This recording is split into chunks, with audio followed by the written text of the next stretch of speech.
Hello and welcome to SKB Shots.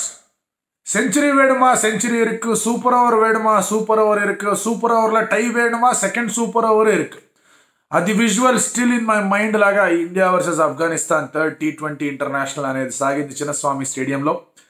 ఒక statement kind of an innings సారథి శర్మ దగ్గర నుంచి అండ్ బౌలింగ్లో కొంచెం తడబాటు అనేది కనిపించింది. అక్కడి నుంచి ఆఫ్ఘనిస్తాన్ దగ్గర నుంచి మంచి ఫైటింగ్ స్పిరిట్ అనేది కనిపించింది. సో వీటి గురించి మాట్లాడుకుందాం and let's get started.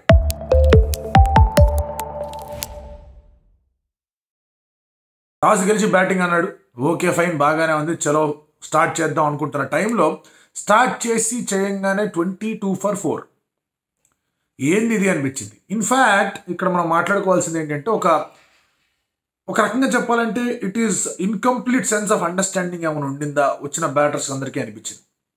Shivam Dube wicket మినహాయించి, Shivam Dube wicket was genuinely bowlers wicket. అది మంచి లెంత్లో పడింది, ఆఫ్ ద పిచ్ అండ్ అలాగే ఇన్ ది ఎయిర్, రెండు వైపులా మూమెంట్ వచ్చింది. దూబే ఏం చేయలేకపోయాడు, ఎడ్జ్ తగిలింది, మంచి క్యాచ్ తీసుకున్నాడు. That is only wicket where bowler earn that wicket. మిగతా 3 వికెట్లు ఏవైతే ఉన్నాయో పిలిచి మరీ గిఫ్ట్లు ఇచ్చారు. సరే, యశస్వి జైస్వాల్ అదే లైసెన్స్తో వస్తాడు, అలాగే ఆడతాడు అనుకుందాం. What was Virat Kohli doing? Virat Kohli గురించి లాస్ట్ మ్యాచ్లోనే చెప్పా, అడిషనల్గా ఎఫర్ట్ పెడుతున్నాడు గట్టిగా బాదడానికి. విరాట్ కోహ్లీ ఎప్పుడైతే గట్టిగా బాదే ప్రయత్నం చేస్తాడో తన సక్సెస్ రేట్ అనేది తగ్గిపోతుంది. అండ్ ఎప్పుడైతే కొంచెం రేజింగ్ బాల్ వితౌట్ రూమ్ అనేది వస్తుందో అలాంటి బాల్స్కి తను అవుట్ అయ్యాడు. వరల్డ్ కప్ అప్పుడు కూడా దాని గురించి డీటెయిల్గా మాట్లాడుకున్నాం. అలాంటిది ఫస్ట్ బాలే గట్టిగా ఆడే ప్రయత్నం చేయడం, it was very two close to him. ఆ రూమే లేదు పుల్ కొట్టడానికి. ఆ పుల్ కొట్టడానికి వెళ్ళడంతో పాటు గట్టిగా ఆడే ప్రయత్నం చేశాడు. దానివల్ల పైన తగ్గింది బాల్. కానీ కొంచెం 2 పేస్డ్ వికెటే కాదనట్ల కొంచెం సెట్ అయింది. తర్వాత సెకండ్ ఇన్నింగ్స్కి వచ్చాకే సెట్ అయింది. It was 2 paced wicket. ఆ 2 పేస్డ్ వికెట్ కనిపిస్తున్నప్పుడు ఫస్ట్ బాలే అలాంటి బాల్ ఆడాల్సిన అవసరం లేదు. చిన్నస్వామి క్రౌడ్ అండ్ అలాగే from his point of view also మీకు 15 months తర్వాత వచ్చి కంబ్యాక్ ఇస్తున్నప్పుడు లాస్ట్ మ్యాచ్లో 29/16 బాగానే ఉంది అనుకున్నా. ఆ వీడియో మళ్ళీ మీరు రీవిజిట్ చేస్తే క్లియర్గా చెప్పారు. Him trying to hit too hard will not fetch him good results. అక్కడ అవుట్ అయ్యాడు. సంజుకి ఇంతకన్నా అద్భుతమైన ప్లాట్ఫామ్ దొరకదు. పిలిచి మరీ బాబు క్లిష్టమైన పరిస్థితుల్లో వచ్చావు, మంచిగా ఆడావంటే కనుక సంపాదించేసుకుంటావు చోటు. జితేష్కి ఇలాంటి ఇన్నింగ్స్ ఆడే అవకాశాలు దొరకకపోవచ్చు, ఆడరా నాయన అంటే కనుక 2 సార్లు కూడా సంజు ఆడలేకపోయాడు. ఫస్ట్ బాల్ ఏదో గట్టి కొడదాం అనుకున్నాడు ఫస్ట్ టైం ఆడినప్పుడు. తర్వాత సెకండ్ టైం సూపర్ ఓవర్లోనూ వచ్చాడు, అక్కడ కూడా కనెక్ట్ చేయలేకపోయాడు. Sanju had a terrible match as batter. కీపింగ్లో ఒక స్టంపింగ్ అద్భుతంగా చేశాడు. ఒక క్యాచ్ అక్కడ కూడా వదిలాడు, కానీ ఆ స్టంపింగ్ సుమి అద్భుతమైన స్టంపింగ్. సరే, 22కి 4 వికెట్లు పడ్డాయి. రోహిత్ శర్మ విషయానికి వస్తే కనుక హీ వాజ్ స్ట్రగ్లింగ్. నేను ట్వీట్ కూడా పెట్టా. ఫస్ట్ స్ట్రగుల్ అయ్యాడు, తర్వాత సర్వైవ్ అయ్యాడు, తర్వాత సిజిల్ అయ్యాడు. Completely was struggling. And 22 for 4లో 10 ఎంతో కొట్టాడు రోహిత్ శర్మ. అక్కడి నుంచి దిస్ పార్ట్నర్షిప్ మెల్లిమెల్లిగా రిపేర్ చేసుకుంటూ first 30 balls Rohit Sharma was at 27. ఆ తర్వాత నెక్స్ట్ ఎన్ని బాల్ ఆడి ఎన్ని రన్లు కొట్టారని మీ దగ్గరే కనిపిస్తాను. వాయించి వదిలిపెట్టాడు. తర్వాత మామూలుగా వాయించలా, వేరే రీతిలో వాయించి వదిలిపెట్టాడు. దానికి తోడు రింకు సింగ్ తోడు అనేది కూడా చాలా అద్భుతంగా వర్కౌట్ అయింది. ఎందుకంటే రింకు సింగ్ సౌత్ ఆఫ్రికాకి వెళ్ళినప్పుడు ఒక ప్రామిస్ చూపించాడు, బాస్ నేను ఎటువంటి సిచ్యువేషన్లో అయినా వచ్చి ఆడగలను, ఆడే సామర్థ్యత ఉంది. రంజీ ట్రోఫీ కూడా ఆడాను, నేను రెడ్ బాల్ ఫార్మాట్ కూడా ఆడాను, వైట్ బాల్ ఫార్మాట్ కూడా ఆడాను, క్లిష్టమైన పరిస్థితుల్లో నేను ఆడగలను. సౌత్ ఆఫ్రికా ఆల్రెడీ ఆడొచ్చాను, T20లో మనకు ఆల్రెడీ మంచి రికార్డు ఉంది అని చెప్పి నుంచున్నాడు, ఆడాడు అక్కడ. ఆ తర్వాత మెల్లగా 8 overs 48 దాకా వెళ్ళడం, 10 overs 63 కదా 61-63 దాకా వెళ్ళడం స్కోర్. అక్కడి నుంచి ఎప్పుడైతే గేర్ స్టార్ట్ అయిందో, మెల్లమెల్లగా గేర్ స్టార్ట్ అయినప్పుడు ఎప్పుడైతే రోహిత్ కుదురుకున్నాడో రింకు హ్యాపీగా బ్యాక్ సైడ్ తీసుకున్నాడు. ఎందుకంటే కుదురుకున్న రోహిత్ అనేది is dangerous then any other batter. Rohit Sharma over అగ్రెషన్తో ఆడే ప్రయత్నం చేశాడు, ఈ మ్యాచ్లో కూడా చేశాడు. ఆ స్క్వేర్ కట్లో పుల్ షాట్ మినాయించి కొన్ని అగ్రెసివ్ షాట్లు ఆడినప్పుడు బాల్ బ్యాట్కి తగలకపోవడం కూడా ఒక రకంగా మంచిదే అయింది తనకి. అదే మిస్ టైం అయ్యి ఫీల్డర్ చేతిలో పడి ఉంటే కనుక ఇన్నింగ్స్ అయిపోయి. Just imagine 30 of 27. అదే నెక్స్ట్ బాల్ అవుట్ అయి ఉంటే ఏం ఆడాడబ్బా అని మనం అనుకునేవాడు.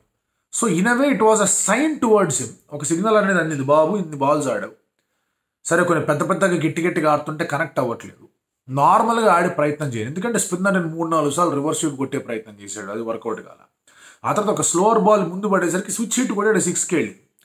అక్కడి నుంచి గట్టిగా కొట్టే షాట్లు మానేసి the Rohit Sharma that we know, ఈ వరల్డ్ కప్ ముందు కూడా, లాస్ట్ ఇయర్ ముందు కూడా ఏ రోహిత్ శర్మ అయితే అద్భుతంగా చూడడానికి వావ్ అనుకునేలాగా ఉంటాడో అలాంటి రోహిత్ శర్మ బయటకు వచ్చాడు. నేను ఎప్పుడైతే అలాంటి రోహిత్ శర్మ, ఒక వెల్ సెట్ రోహిత్ శర్మ, ఒక టిపికల్ రోహిత్ శర్మ బయటకు వస్తాడో ఆడటం చాలా కష్టం, ఆపడం చాలా కష్టం రాదు. పొద్దున వీడియోలో కూడా చాలా క్లియర్గా మెన్షన్ చేశారు, it is Rohit's time to prove himself. అది ఎందుకన్నారో కూడా మళ్ళీ చెప్తాను మీకు. పొద్దున వీడియోలో ఒకళ్ళకి మీకు ఏమైనా మిస్అండర్స్టాండింగ్ ఉంది అంటే మళ్ళీ చూసుకోండి. ఒకవేళ కనుక హార్దిక్ సూర్య వచ్చారు అంటే the only person who has not proved himself in T20 international since 2-3 years అనేది రోహిత్ శర్మ మాత్రమే.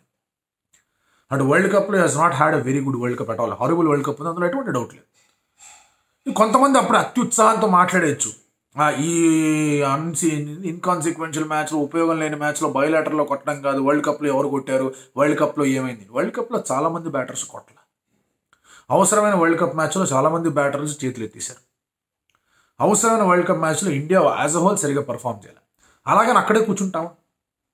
So will have to figure out ఏం జరుగుతుంది. మంచి వచ్చాడు, చెడే మంచి లేదు. వరల్డ్ కప్ ముందు ఇండియా ఆడబోయే ఆఖరి T20 మ్యాచ్. అండ్ ఇందులో ఆ person who's designated as captain తను గనక సరైన రీతిలో స్కోర్ చేయలేదంటే అది టీంకి మంచిది కాదు, తనకి మంచిది కాదు, సెలక్షన్కి మంచిది కాదు, దేనికి మంచిది కాదు. అలాంటిది ఇలాంటి ఒక కష్టమైన స్థితిలో వచ్చి తను సర్వైవ్ అవ్వడమే మాత్రమే కాకుండా బాది వదిలిపెట్టి మంచి మ్యూజిక్ అనేది వినిపించి ఆఫ్ఘనిస్తాన్ ప్లేయర్లందరికీ రింకు సింగ్తో పార్ట్నర్షిప్ అనేది చూపించుకొని 200కి పైగా స్కోర్ అనేది తీసుకెళ్ళాడు. 160-170 అనుకునే స్కోర్ కాస్త టప్పని చెప్పి 220 జయ్యం లేచింది బోయపాటి సింగ్ స్టైల్లో. దానికి కారణం ఏంటి? దానికి కారణం he understood the pace of the pitch. And ఆ పేస్ ఆఫ్ ద పిచ్ని అర్థం చేసుకోగలిగాడు కాబట్టి అంత మంచి షాట్లు ఆడగలిగాడు. సో T20లో ఇలాంటి పిచ్లు వచ్చినప్పుడు డెఫినెట్లీ ఆ batters experience will come in to count. అది చాలా క్లియర్గా కౌంట్లోకి వచ్చింది. నా పాయింట్ ఏంటంటే ఇక్కడ మళ్ళీ Rohit Sharma went back to his old self. ఎలాగైతే కొంచెం సెటిల్ అయ్యి ఆడాడు. లాస్ట్ టైం T20 వరల్డ్ కప్లో కూడా మన వాళ్ళు బ్యాంగ్ అప్రోచ్కి వెళ్ళిన తర్వాత పాకిస్తాన్తో ఎప్పుడైతే అలా 24-3 అలాంటివి జరిగిపోయి ఇబ్బంది అయిందో, విరాట్ కోహ్లీ లాస్ట్ దాకా మ్యాచ్ ఆడటం మొదలుపెట్టాడు. ప్రతి టాప్ ఆర్డర్ బ్యాటర్ కూడా మళ్ళీ ఒక కన్జర్వేటివ్ అప్రోచ్లోకి వెళ్ళాడు and India lost it in the semifinals.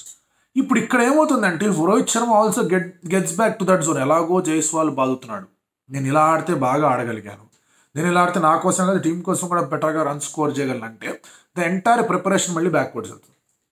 అందుకే I did not want this to be the last match. కానీ ఏం చేయలేం, ఇంకొక 2-3 మ్యాచ్లు ఉండుంటే ఇదే రీతిలో వాళ్ళు ఆడేసి ఉండుంటే కనుక ఈ కంటిన్యూటీ అనేది కనుక ఉండుంటే బాగుంది. Unfortunately India did not schedule it. BCCI వాళ్ళు షెడ్యూల్ చేసుకోలేకపోయారు. 5 మ్యాచ్ల టెస్ట్ సిరీస్ పెట్టుకున్నారు. అక్కడ ఒక T20 సిరీసే కుదిరించుకునే అవకాశాలు ఉండేవి, అది కుదరలేదు. అది మాత్రం ఒక బ్యాడ్ నోట్. బట్ సెంచరీ మాత్రం ఒక ఫెంటాస్టిక్ నోట్లో కొట్టాడు.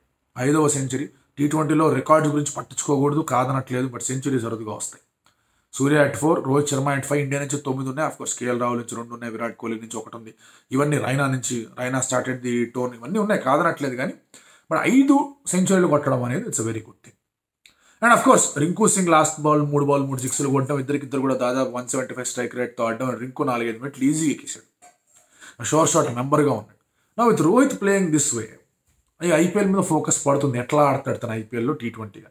ఎందుకంటే హార్దిక్ క్యాప్టెన్ అయిపోయి మళ్ళీ వేరే క్యాప్టెన్ వచ్చి ఇక్కడ క్యాప్టెన్గా ఉండాలా, ప్లేయర్గా ఉండాలా, అదేంటి ఇదేంటి అనుకునే స్టేట్మెంట్లన్నిటికీ ఫినిషింగ్ మార్క్ చెప్పాడు. లేదు బాబు, నేను ఆడతాను, చూసారు కదా నా ఆట, నేను క్యాప్టెన్గా ఉంటాను, you don't need to worry about my place అని ఒక స్ట్రాంగ్ స్టేట్మెంట్ ఇచ్చాడు. Which is a very nice thing from Rohit Sharma, important thing from Rohit Sharma. Bowling వచ్చింది, బౌలింగ్ మొదలుపెట్టారు. వాళ్ళిద్దరు బ్యాట్స్మెన్ చాలా బాగా ఆడారు. అటు గుర్బాజు బాగా ఆడాడు, జద్రాను బాగా ఆడాడు, ఆ తర్వాత గుల్బదీన్ నయీబ్ బాగా ఆడాడు, మధ్యలో నబీ బాగా ఆడాడు. బట్ ఇండియా బౌలింగ్ అనేది చాలా చాలా ల్యాక్ లస్టర్గా కనిపించింది. అంటే ఏమాత్రం పదును లేకుండా కనిపించింది. సుందర్ మినహాయించి మిగతా వాళ్ళందరూ లెంగ్త్లో అటు ఇటు వేసి పిచ్చి వేసారు, including Bishnoi and Kuldeep first over అటు ఇటు వేసాడు. సెకండ్ ఓవర్లో మాత్రం బాగా సెటప్ చేశాడు. 115-116 ఇస్సిరి కొట్టాడు ఒక బాల్. దాంతో ఒక వైడ్ బాల్ వేసేసరికి ఆడే ప్రయత్నం చేశాడు. సుందర్ అద్భుతమైన క్యాచ్ పట్టుకున్నాడు, ఫస్ట్ వికెట్ వచ్చింది. ఆ తర్వాత సుందర్ 2 వికెట్లు తీశాడు. అంతా బాగానే ఉందనుకుంటున్న టైంలో అటు బిష్నాయ్ కానీ, ఇటు కుల్దీప్ కానీ, ఆవేష్ కానీ, ముఖేష్ కానీ అందరికందరూ రన్లు ఇచ్చారు. దూబే వేసిన సెకండ్ ఓవర్లో కూడా బాగా రన్స్కి వెళ్ళాయి. దూబే నుంచి 2 ఓవర్ల కన్నా ఎక్కువ ఎక్స్పెక్ట్ చేయకూడదు. ఆ 2 ఓవర్ల కోటా తను ఇచ్చేసాడు, బాగానే ఉంది. కానీ ఎప్పుడైతే ఫస్ట్ 10 ఓవర్లో వికెట్లు పడలేదో ఒక మంచి ప్లాట్ఫామ్ అనేది సెట్ అయింది ఆఫ్ఘనిస్తాన్కి. లాస్ట్ 2 మ్యాచెస్లో అది కనిపించలేదు, ఈసారి అది కనిపించింది. అది వర్కౌట్ అయింది, బాగానే ఉంది అనుకుంటున్న టైంలో వికెట్లు పడ్డాయి. నబీ వచ్చి అలా బాధ వదిలిపెట్టేసరికి వామ్మో అనుకున్నారు. ఆ తర్వాత ఆవేష్ ఖాన్ కూడా రన్స్కి వెళ్ళిపోయాడు. సుందర్తో వెళ్తే రిస్క్ ఏమన్నా అవుతుందా అని చెప్పేసి రోహిత్ శర్మ అనుకున్నాడు. ఐడియల్లీ సుందర్తో వెళ్ళుండాల్సింది, ఎందుకంటే సుందర్ లుక్ రియలీ గుడ్. ఎందుకంటే ఆ కంటైనింగ్ స్కిల్స్ చాలా బాగున్నాయి. Wide out side off stump నుంచి ఆఫ్ స్పిన్ చేసే ప్రయత్నాలు చేయడం, పేస్ కంప్లీట్గా ఆఫ్ చేయడం, తనకి ఈ గ్రౌండ్ మీద కూడా కాస్త అవగాహన ఉంది కాబట్టి. కానీ India they came in to the match through there fielding అని చెప్పుకో. సంజు శాంసన్ ఒక అద్భుతమైన స్టంపింగ్ చేశాడు, రింకు సింగ్ అద్భుతమైన ఫీల్డింగ్ చేశాడు, విరాట్ బ్యూటిఫుల్ సేవ్ ఒకటి చేశాడు, ఆ తర్వాత మంచి క్యాచ్ పట్టుకున్నాడు, చాలా హై వెళ్ళింది, మంచి క్యాచ్ పట్టుకున్నాడు. They came back in to the match. మళ్ళీ కొంచెం పేలవమైన బౌలింగ్ వల్ల అది అటు ఇటు అయిపోయింది. దాంతో సూపర్ ఓవర్ అనేది వచ్చింది. ఈ సూపర్ ఓవర్లో భలే డ్రామాలు జరిగాయి.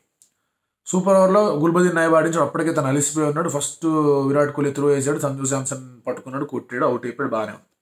ఆ తర్వాత లెంత్ అటు ఇటు అయ్యి వైడ్ పడింది, లెంత్ పోయింది, 6 వెళ్ళింది, 4 వెళ్ళింది, ఒక ఎడ్జ్ వెళ్ళింది, ఆ తర్వాత 6 వెళ్ళింది, లెంత్ మారి లాస్ట్ బాల్లో మళ్ళీ ఇంకొక డ్రామా జరిగింది. సంజు బాల్ వేసినప్పుడు బ్యాటర్కి తగిలి బాల్ పరిగెత్తుకుంటే బాల్ డిఫ్లెక్ట్ అయింది. As per the rules batter can run. ఏదో స్పిరిట్గా నాకు తగిలింది కాబట్టి వదిలేండి బ్యాటర్స్ అంటారు, కానీ బ్యాట్స్మెన్ పరిగెత్తడాన్ని ఎక్కడ కూడా రూల్ బుక్లో తప్పుగా మెన్షన్ చేయాలి. రూల్ బుక్లో లేనిది తప్పు కానే కాదు. యూ కెన్ ఆర్గ్యూ, నాకు తగిలింది కదా అట్లా పరిగెత్తామని మాట్లాడచ్చు, కానీ బ్యాట్స్మెన్ పరిగెత్తిందని తప్పుగా పెట్టడానికి వీల్లేదు. దీని గురించి వరల్డ్ కప్లో కూడా అదే జరిగింది. బ్యాట్కి తగిలి బెన్ స్టోక్స్ బ్యాట్ తగిలి బాల్ బౌండరీకి వెళ్ళి నేనేం చేయలే అన్నాడు, కానీ 4 రన్లు మాత్రం తీసుకున్నాడు. సో ఆ రన్లు అనేవి వస్తాయి. బ్యాట్స్మెన్ క్యాన్ రన్, అది వాళ్ళు ఏమీ కావాలని చెప్పి అడ్డుపడలేదు, బాల్ వచ్చి వాళ్ళకి తగిలి వెళ్ళింది. There is no harm in running. మీకు ఒకవేళ ప్రాబ్లం ఉంది అంటే కనుక ఆ రూలే మార్చండి, తగిలి వెళ్ళింది అంటే కనుక రన్స్ లేవని చెప్పండి. బట్ దాని కౌంటర్ ఆర్గ్యుమెంట్ ఏంటంటే బ్యాట్స్మెన్ తప్పేం లేదు కదా, బాల్ వేసాడు, బ్యాట్స్మెన్ బాల్ పెట్టాడు, తగిలి వెళ్ళింది, దాన్ని తప్పెట్లా అంటారని చెప్పేసి కౌంటర్ ఆర్గ్యుమెంట్. అలాంటప్పుడు ఆర్గ్యూ చేసే పని పెట్టుకోకూడదు. రోహిత్ శర్మ ఆర్గ్యూ చేశాడు, విరాట్ కోహ్లీ ఫీల్డ్ చేయరా నాయన అంటే పట్టుకొని పాము కొల్లగా కైసా బాగా అని వాళ్ళు 2 పరిగెత్తారు శుభ్రంగా, 3 బైస్ వచ్చాయి. సో రోహిత్ శర్మ ఎంపైర్తో వాళ్ళు కొంచెం బాగానే చెడింది. ఫస్ట్ ఏమో లెగ్ బై తీయాక బ్యాటింగ్ తేలింది కదా అని చెప్పి వీరేంద్ర శర్మ అని అడిగాడు. ఆ తర్వాత నో బాల్ ఇవ్వలేదంటే కళ్ళు దుబ్బాయని అడిగాడు, ఇట్లా గెరాడు అన్నాడు. సో దాంతో రోహిత్ శర్మకి had tough time against umpires, కానీ 3 సార్లు బ్యాటింగ్ చేసాడు బాబు. సరే పరిగెత్తారు, వచ్చారు, 2 సిక్స్లు కొట్టాడు, సింగిల్ ఇచ్చాడు, లాస్ట్ బాల్లో 2 పరిగెత్తాలి. రోహిత్ శర్మ అన్నాడు నేను పరిగెత్తి రింకు వస్తాడు, మిద్దరు పరిగెత్తిండి అన్నాడు. So use that retired out dismissal అనేది యూజ్ చేసుకున్నాడు. అది లీగలా కాదా అని చెప్పేసి కనుక్కున్నారు. ఆ తర్వాత నెక్స్ట్ సూపర్ ఓవర్లో రోహిత్ శర్మ బ్యాట్ చేయొచ్చా, will be consider dismissed or not అని చెప్పేసి కూడా అంపైర్ని అడిగాడు జదరాన్. యశస్వి జైస్వాల్ టైం చేయలేకపోయాడు, సింగిల్ మాత్రమే వచ్చింది. సెకండ్ సూపర్ ఓవర్ వచ్చింది. మళ్ళీ రోహిత్ శర్మ రింక్ వాడడానికి వచ్చారు బౌలింగ్ వేయడానికి. మన అక్కడ ఫరీద్ వచ్చాడు బౌలింగ్ చేయడానికి. Rohit Sharma first ball 6, second ball 4, third ball single, అంతే వచ్చాయి. ఆ ఓవర్లో పరుగులన్నీ రోహిత్ శర్మ బ్యాట్ నుంచి వచ్చాయి. రింకు మిస్ చేశాడు, మంచి రివ్యూ తీసుకున్నాడు, అవుట్ అది. ఆ తర్వాత సంజు మిస్ చేశాడు, రన్ అవుట్ అది. దాంతో 11. ఆ తర్వాత గ్యాంబుల్ ఏంటి అంటే కనుక నవ్వు ఆవేష్కి వేస్తే రన్లు వెళ్తాయి బాగా. సుందర్ కోసం వెళ్ళాలా లేదా బిష్నా చేత వెళ్ళాలని ఒక కాల్. సుందర్ బాగానే కంటైన్ చేయగలడు, బట్ సమ్హౌ రోహిత్ సైడ్ లేదు, బిష్నాయ్తో వెళ్దాం, ఎందుకంటే ఆఫ్ స్పిన్నర్ ఇద్దరు రైట్ హ్యాండ్ ఉన్నారు. ఆఫ్ స్పిన్నర్ వచ్చారంటే కనుక విత్ ద స్పిన్ కొట్టేస్తారు. లెగ్ స్పిన్నర్ వచ్చారంటే కనుక కొంచెం బాగుంటుంది అని. బట్ రోహిత్ శర్మకి మనందరికీ తెలియాల్సిన పాయింట్ ఏంటంటే Bishnoi is googly bowler leg spin కన్నా. సో అతనికి చెప్పారండి, నాయన నువ్వు గుగ్లీలు కాదు నాయన, నువ్వు దయచేసి లెగ్ స్పిన్ లై, కొంచెం ఆర్క్ నుంచి బయటికి. నువ్వు స్టంపుల మీద వేసి గూగులీలు వేసావంటే కొడతాడు, కొంచెం ఆర్క్ నుంచి బయటికి కాస్త వెనక్కి లాగని చెప్పారు. ఆ first ball actually was a bat ball. అది నబీ సరిగ్గా టైం చేసి ఉంటే కనుక బయట ఉన్న కబ్బన్ పార్క్లోకి పోయి బాల్ పడేది. అది టైం చేయలేదు కాబట్టి స్ట్రైట్కి వెళ్ళి చేతిలో పడింది, లాంగ్ ఆఫ్ చేతిలో. ఆ తర్వాత ఈ పుట్టిడ్ వైడ్ అండ్ దాన్ని ఆడే ప్రయత్నం చేశాడు, ఇంకొక వికెట్ కూడా పడింది. సో రవి బిష్నాయ్ సూపర్ ఓవర్లో 2 వికెట్లు తీశాడు, ఇండియాకి సెకండ్ సూపర్ ఓవర్లో మ్యాచ్ విక్టరీ అనేది అందించాడు. అండ్ దాంతో of course India clean sweep అనేది చేసింది ఈ సిరీస్ని. It is an inconsequential match, but చాలా కాన్సిక్వెన్సెస్ వచ్చాయి ఈ మ్యాచ్తో. కొన్ని స్టేట్మెంట్లు వచ్చాయి, కొన్ని రూళ్ళు తెలిసాయి. ఆ బ్యాటర్కి తగిలి వెళ్ళినా కూడా పరిగెత్తాలి, అందులో క్యాప్టెన్ ఇది ఫీల్డింగ్ క్యాప్టెన్ నుంచి మాట్లాడినా కూడా రూల్ మారదు అని. రిటైర్డ్ అవుట్, రిటైర్డ్ హట్ లాంటివి ఉపయోగించుకునే విధానం కూడా రోహిత్ శర్మ దగ్గర నుంచి చాలా బాగుంది. అండ్ ఓవరాల్గా చూసుకుంటే ఈ మ్యాచ్లో ఇండియాస్ ప్రాబ్లమ్ ఇన్ బౌలింగ్ బయటపడింది. అది నేను ఎప్పుడు చెప్తున్నా, ఇట్స్ డిసైడర్. ఆల్రెడీ సిరీస్ గెలిచేశారు కాబట్టి దీన్ని అంత పెద్దగా చూడరు. And bowling point of view నుంచి మనం మాట్లాడుకుంటే ఫార్చునేట్లీ ఫర్ దెమ్ వాళ్ళ అదృష్టం ఎంత బాగుందంటే రోహిత్ శర్మ ఆడిన ఇన్నింగ్స్కి ఈ 2 సూపర్ ఓవర్లు జరిగాయా అనేది కూడా రోహిత్ శర్మ ఆట ప్రస్తావన తర్వాతే మొదలవుతుంది. ఫస్ట్ టైం ఇలా జరిగింది ఒక ఇంటర్నేషనల్ T20 మ్యాచ్లో, that there are 2 super overs back to back. అయినా కూడా అది ప్రస్తావించే ముందు రోహిత్ శర్మ ఒక ఇన్నింగ్సే గట్టి కనిపిస్తుంది. సో బౌలర్లు ఎంత లక్కీ అంటే రోహిత్ శర్మ ఆడేశాడు మమ్మల్ని కాపాడేశాడు అనే ఫీలింగ్లో ఉంటారు. బట్ ఇండియన్ బౌలింగ్ అనేది టార్గెట్ డిఫెన్స్లో the failed. And experience campaigners like Bishnoi, Kuldeep వాళ్ళు ఇద్దరు T20 వాళ్ళు లెన్స్లో ఇది చేయడం అనేది కొంచెం డిసప్పాయింటింగ్ అని అనిపించింది. బట్ ఓవరాల్గా చూసుకుంటే India handle the pressure well అనే చెప్పుకోవాలి. అండ్ రైట్, బిష్నాయ్ లాస్ట్లో వచ్చి వికెట్ తీసుకోవడం కూడా బాగుందనే చెప్పాలి. ఈ సిరీస్లో చాలా పాజిటివ్స్ ఉన్నాయి అండ్ కొన్ని నెగిటివ్స్ కూడా ఉన్నాయి. బట్ ఒక ఇండివిజువల్ పర్స్పెక్టివ్ నుంచి చూస్తే కనుక ఫర్ ఎ పర్సన్ ఎవరైతే T20 ఫామ్ సరిగ్గా లేదు, ఫర్ ఎ పర్సన్ అసలు ఇతను క్యాప్టెన్ ఏంటి, వాళ్ళ ఫ్రాంచైజీకి క్యాప్టెన్గా అయ్యాడు, క్యాప్టెన్గా ఉంటాడని క్వశ్చన్స్ వస్తున్న టైంలో, ఫర్ ఎ పర్సన్ తన ఆట తీరు అనేది T20కి సరిపోతుందా లేదా అని క్వశ్చన్స్ వస్తున్న టైంలో he stood up and said team అంతా కూడా ఇబ్బందుల్లో ఉన్నప్పుడు నేను నుంచున్నాను, నేను పోరాడాను, నేను బయటపడేశాను, నేను గెలిపించాను, బ్యాట్తో మాత్రమే కాదు బుర్రతో కూడా. సో ఇన్ని విధాలుగా ఉన్నాయి కాబట్టి మీకున్న క్వశ్చన్స్ అన్నింటినీ పక్కన పెట్టేసి టీంని ఎలా ముందుకు తీసుకెళ్లాలనే దాని మీద ఆలోచించుకొని ఎవరెవరు కావాలి ఎవరెవరు కావద్దనే దాని మీద దృష్టి పెడదాం, నేను ఉండాలా లేదా అనే దృష్టి గురించి క్వశ్చన్స్ గురించి అవసరం లేదంటూ చాలా అద్భుతమైన స్టేట్మెంట్ ఇచ్చాడు, విచ్ ఈస్ నెసెసరీ ఫ్రమ్ ఒకవేళ తను ఈ మ్యాచ్లో ఆడకపోయినా కూడా తనని పక్కన పెట్టేసి తన క్యాప్టెన్సీ తీసేస్తారని మాత్రం నేను అనుకోవట్లేదు. అది నేను పొద్దున వీడియోలో కూడా చెప్పాను. బట్ తన ఆడి ఒక స్టేట్మెంట్ ఇస్తే కనుక డెఫినెట్లీ ఆ బండ్ అనేది ఇంకా ఫాస్ట్గా కదులుతుంది అని చెప్పుకోవడంలో ఎటువంటి సందేహం లేదు. సో ఈ మ్యాచ్లో ఎన్ని జరిగినా ఎన్నెన్ని పరిణామాలు చోటు చేసుకున్నా the only one thing that is clearly visible, అంటే బాగా కళ్ళ కొట్టేలాగా కొట్టొచ్చినట్టు కనిపిస్తుంది అంటారు కదా, అది కనిపించేది మాత్రం రోహిత్ శర్మ ఇన్నింగ్స్. బాగా ఆడాడు, అద్భుతంగా ఆడాడు అండ్ అమోఘమైన ఇన్నింగ్స్ ఆడాడు. 5వ సెంచరీ కొట్టాడు T20 ఇంటర్నేషనల్స్లో. అండ్ మళ్ళీ చెప్తున్నా, ఇంకొక 2-3 T20 ఇంటర్నేషనల్స్ ఇదే ఊపులో ఉంటుంటే టీం పూర్తిగా సెట్ అయ్యేది. But BCCI has not done that. Overall good series ఇండియాకి. మంచి ఇండివిజువల్గా మంచి హైస్ వచ్చాయి, కొన్ని రీప్లేస్మెంట్ ఆప్షన్స్ కూడా కనిపిస్తున్నాయి. దాని గురించి మళ్ళీ మనం మాట్లాడుకుందాం. So till then